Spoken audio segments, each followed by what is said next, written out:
takwa secara sederhana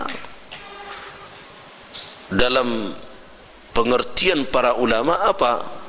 Adalah fi'lu, melakukan apa yang diperintahkan oleh Allah Subhanahu wa ta'ala, imtithalu awamirillahi subhanahu wa ta'ala wajtinabu nawahi. Itu sederhana, yaitu mematuhi perintah Allah dan menjauhi larangannya. Kenapa saya katakan itu adalah definisi yang paling sederhana? Karena definisi itu hanya menjelaskan asar dampak dari ketakwaan yang hakiki. Itu takwa secara lain namanya tu. Buah dari ketakwaan dan sabananya.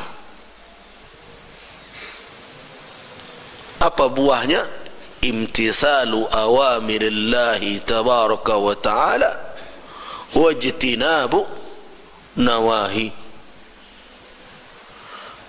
Mematuhi perintah Allah tabaraka wa ta'ala wajtinabu, dan menjauhi nawahi, larangannya. Itu buahnya. Terus takwa dan sabananya apa? Nabi SAW ketika menjelaskan takwa itu di mana, kata Nabi, at-taqwa hahuna. Beliau tunjuk dada beliau. Takwa itu di sini, kata Nabi. Nah, itu takwa yang hakiki. Takwa itu bermula dari apa yang ada di dalam dada. Ya, karena itu saya sering mengatakan kepada jamaah, takwa itu adalah khasyah, ketakutan yang ada fi qalbil insan, di dalam dada, di dalam hati manusia. Taqihi, yang memeliharanya, atau takunu lahu wiqayatun, menjadi pemelihara bagi dirinya, sehingga jangan sampai dia terjatuh ke dalam kemaksiatan atau perbuatan yang tidak diredai oleh Allah. Itu yang takwa yang hakiki. Jadi ada di dalam diri seseorang itu ketakutan, cemas. Takut itulah yang menghambat dia untuk jangan terjatuh kepada maksiat, yang menghambat dia supaya jangan terjerembab ke dalam kedurhakaan. Nyo nak maliang akijati babayo tu diancam oleh Allah dengan hukuman, jelas Allah tidak redha. Nah, ketakutan itulah yang akhirnya membuat tangan yang lah terulur tadi tarik kembali. Nah, itu takwa. Nah, coba bayangkan kalau orang berhaji membawa itu, membawa rasa takut tersebut, kau cakap di asrama dek kerana tampik awak kurang rancak, surik jadinya. Baku itu tak redha Allah jawab baku. Nah, kau bagunjang jo kawan paisi wakatu, berkatanya di dalam, hei, Allah tak redha awak membicarakan aib saudara, berhenti. Itu takwa yang hakiki. Di takwa yang sebenarnya ada di dalam qalbu, sehingga langkah-langkah manusia tadi penuh dengan ketaatan, melakukan perintah, patuh kepada suruhan, dan menjauhi larangan. Jadi patuh kepada suruhan, menjalankan perintah, menjauhi larangan, itu buah dari rasa takut. Jadi takwa hakikatnya di mana? Di dalam dada manusia. Itu makanya Nabi SAW katakan at-taqwa hahuna, kata. Takwa itu di sini. Di takwa itu kan bukan ancaman aparat. So aparat matanya bisa tertidur. takwa itu bukan karena segan dengan manusia, karena manusia tidak selamanya. Takwa itu bukan karena buya, karena ustaz. Ini ada orang berhijab karena mengaji, taruh dak buya tak boleh adanya jilbab ko bercakik-cakian lah. Maka baik-baik kali pas pai beralik dek nak mengikuti mode lah bercakik pula. Rupanya buya pai tempat beralik tu. Nah, nampak buya lah tangguang lepas lapen capek baju jujuan ada ke jujuannya singkek. Jujuan mungkot singkok belakang. Itu ndak takwa namanya itu. So takwa itu bukan perintah dari luar lagi, bukan karena si fulan, bukan karena si anu, tapi ada ketakutan kepada Allah. Nah, orang yang berangkat pergi haji itu yang akan dibangun dahulu. Itulah manasik yang paling utama di dalam pelatihan manasik. Itulah yang paling utama dibangun. Jadi manasik haji itu tak sibuk magih catatan apa yang kena dibawa, baju sekian, ekor sekian, lado setengah kilo bagai, supaya tahannya giliang dulu karyang-karyang jamu. Iya, itu perlu, tapi bukan itu yang utama.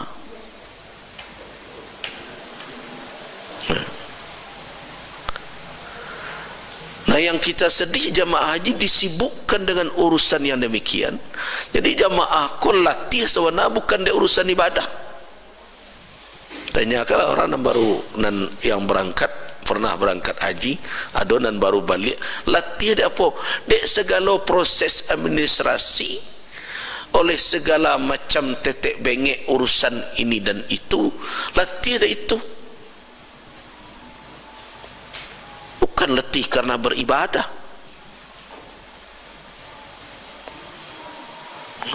Itulah yang diparumi.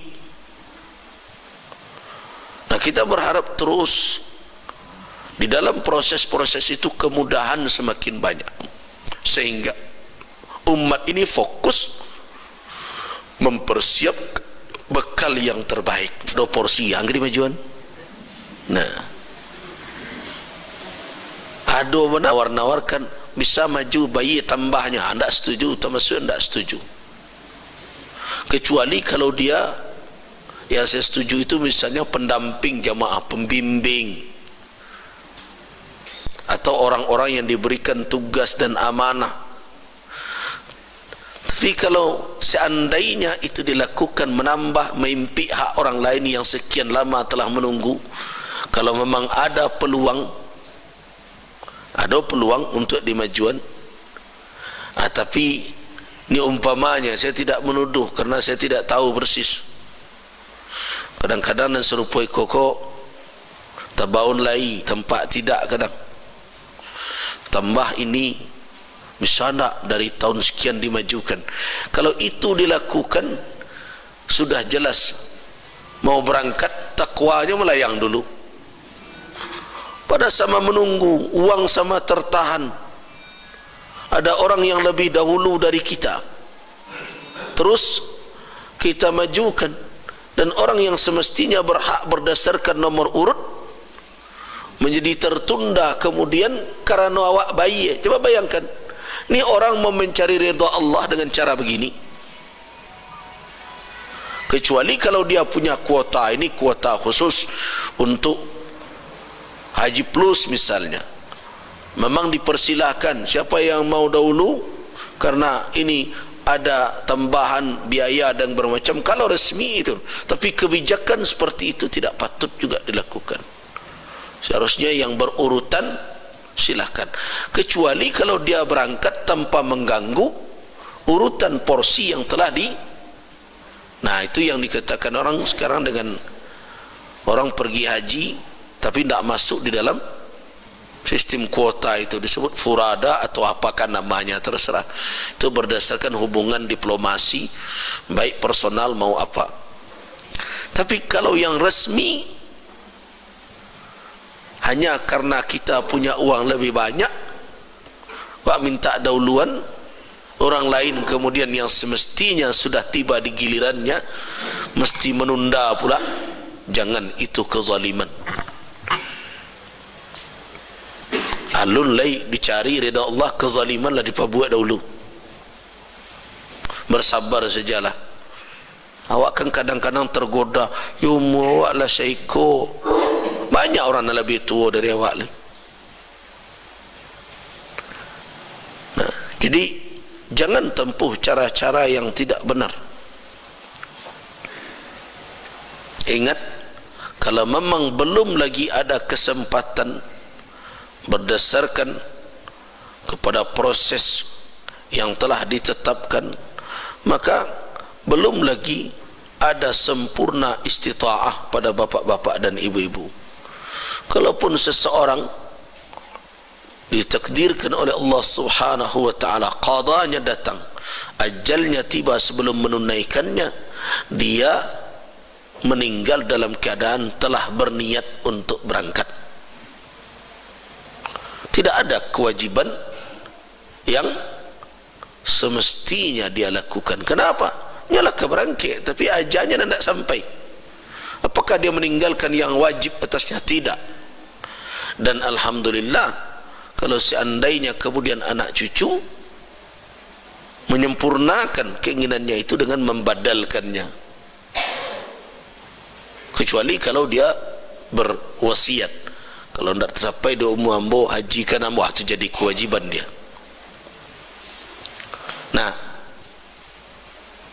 jadi mempersiapkan keberangkatan adalah dengan membekali diri dengan ketakwaan. Itu kuncinya, dan itu tujuan dari manasik yang kita lakukan. Bagaimana membangun ketakwaan? Itu yang perlu. Membangun ketakwaan membutuhkan banyak hal, tetapi yang paling utama adalah membersihkan dahulu akidah tauhid kita dari noda-noda kesyirikan dan kekufuran. Itu pertama bana tu. Dimeluruskan apa? Keimanan. Sebab tidak mungkin takwa akan bisa dicapai ma'asyirki dengan kesyirikan. Jadi nan salamuiko di pinggangnya bergantung jimek, tanggan lalai. Kalau nan dahulu memakai pakaian na mudo-mudo, capak-capak baru bagai, habianlah itu. Jadi apa terlebih dahulu yang harus dibenarkan adalah tauhid. Kenapa? Karena kita datang ke rumah Allah dalam rangka mentauhidkannya. Coba renungkan makna dari kalimat talbiyah. Labbaik Allahumma labbaik. Aku penuhi panggilanmu. Ya Allah, aku penuhi panggilanmu. Labbaik Allahumma labbaik. Labbaik la syarika laka labbaik. Aku penuhi panggilanmu, tidak ada satu sekutu pun yang aku imani di dalam diriku atasmu, terhadapmu. Jadi pernyataan yang ada di dalam kalimat talbiyah itu adalah tauhidun khalisun, tauhid yang murni. La syarika lak, tidak ada sekutu bagimu. Nah, masa ada orang yang syirik kemudian pergi haji bersorak-sorak pula begitu, tapi imannya bercampur dengan kesyirikan. Lidahnya mengatakan lain, keyakinannya membatalkan yang dia katakan.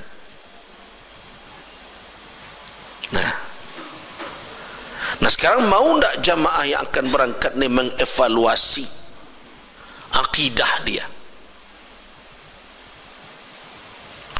Ini karena itu orang yang berhaji, orang yang hendak berumrah harus memeriksa kembali keimanan mereka. Itu dahulu membangun ketakwaan. Belajar kembali, periksa bagaimana keyakinan kita tentang Allah, bagaimana keyakinan kita tentang Rasul. Jangan hanya sebatas memahami tauhid itu, mengucapkan syahadatain, asyhadu an la ilaha illallah wa asyhadu anna muhammadar rasulullah, tetapi perbuatan kita, perkataan kita malah membatalkan dua kalimat itu. Jadi kalau ditanya orang bagaimana membangun ketakwaan, bisakah menghindar dari membersihkan keimanan dari segala noda, membersihkan keimanan dari segala noda-noda syirik dan kufur? Tidak bisa. Tidak akan mungkin takwa tanpa keimanan yang benar, tanpa ketauhidan. Jadi itu mutlak, tidak bisa diagur. Jadi dahulu menggalih, mencari minyak pelaris dan berbagai macam. Kalau yo kapai haji, sebenarnya kau lah terlambat. Seharusnya ketika godaan itu datang, kalau iman kita kuat, kita tepis itu. Tapi karena iman kita lemah, ilmu kita dangkal, lah di otak lo ada orang pandai. Orang pandai namanya kan, orang pandai mota. Si anda tanya wak, kan kena otak wak namanya tu. Pai kainya untuk ubek pelaris kadai. Inya saya nak mengalih dah. Ada orang yang santiang sebelum itu, cak inya saya angkui mengan. Bawanya ke kadai awak. Pak duduk pak seminggu sikon. Mungkin tak ada orang ke kadai orang lain. Awak saja kau iyo angkui limunya. Jadi nan aneh mana orang kau nak berfikir lagi gitu. Imu pelaris kadai, nyo cari ke orang nan tak berkadai. Bayon pula tu. Nyo orang pandai bayo pandai benarnya. Bagaimana mabrur akan didapat? Kalau kita masih memelihat letak di kepala lemari, bareh segala. Ala itu lawan salam pacamin lo cie pakai uang benggo pakai tak tu. Nah kalau ada terlakukan selama ini cara-cara seperti itu, atau ada melakukan perbuatan-perbuatan persekutuan dengan tukang sihir, tukang tenung dan berbagai macam, bersihkan diri dari semua itu kalau ingin mendapatkan keridhaan Allah di dalam ibadah haji atau umrah yang kita lakukan. Kalau ndak amuh, ialah kepanik sebadan. Sebab akibat dari syirik yang dipelihara itu adalah hancurnya amal. Jangan sabuk-sabuk lo mabrur tulai. Tidak akan diperoleh kemabruran oleh orang yang berperilaku syirik, yang imannya bercampur dengan kesyirikan.